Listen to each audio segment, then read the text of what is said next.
आज हम पाठ नंबर 2 के पार्ट नंबर 2 पर ही चर्चा करेंगे। मौर्य साम्राज्य का प्रशासन। मौर्य साम्राज्य के 5 प्रमुख राजनीतिक केंद्र थे। राजधानी पाटलिपुत्र थी। पाटलिपुत्र वर्तमान में उसे पटना कहते हैं, जो बिहार राज्य की राजधानी है। 4 प्रांतीय केंद्र थे: तक्षशिला, उज्जैनी, तोसली तथा सुवर्णगिरी। मेगास्थनीज ने सैनिक गतिविधियों के संचालन के लिए एक समिति तथा 6 उपसमितियों का उल्लेख किया है। अशोक ने धम्म के प्रचार के लिए धम्म महामात्य नामक अधिकारी नियुक्त किए। मौर्य साम्राज्य का महत्व। 19वीं तथा 20वीं शताब्दी के इतिहासकारों को मौर्य साम्राज्य चुनौतीपूर्ण तथा उत्साहवर्धक लगा। मौर्यकालीन पत्थर की मूर्तियां, स्तंभ आदि अद्भुत कला के प्रमाण थे।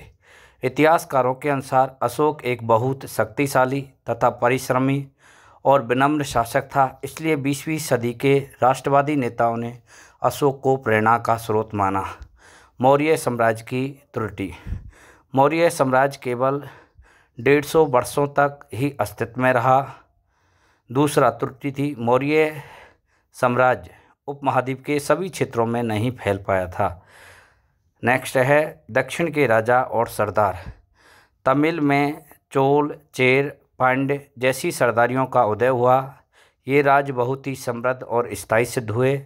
प्राचीन तमिल संगम ग्रंथों से इन सरदारों के बारे में जानकारी मिलती है। दैविक राजा। कुषाण शासकों ने उच्च स्थिति प्राप्त करने के लिए अपने आप को देवी देवताओं के साथ जोड़ने का प्रयास किया। वे मूर्तियों के द्वारा स्वयं को देवतुल्य प्रस्तुत करना चाहते थे। कौन? कुषाण शासक।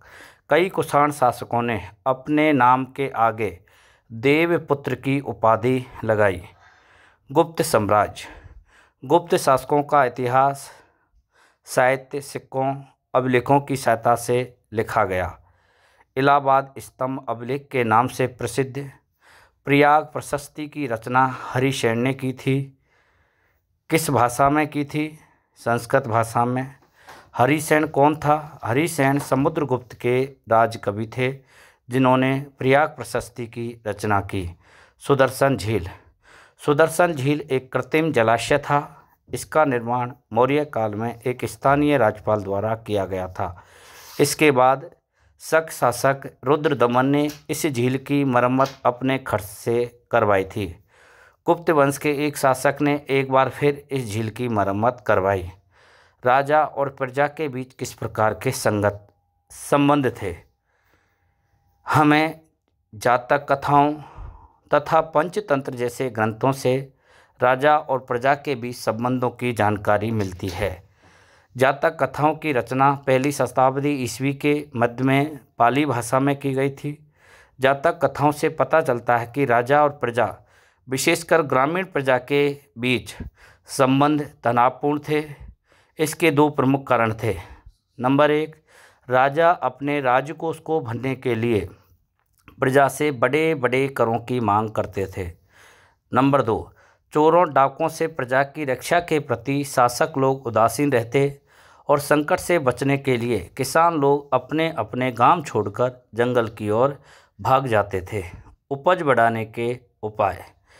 भारी वर्षा होने वाले क्षेत्रों में लोहे के फाल वाले हलों से उर्वर भूमि की जुताई की जाने लगी।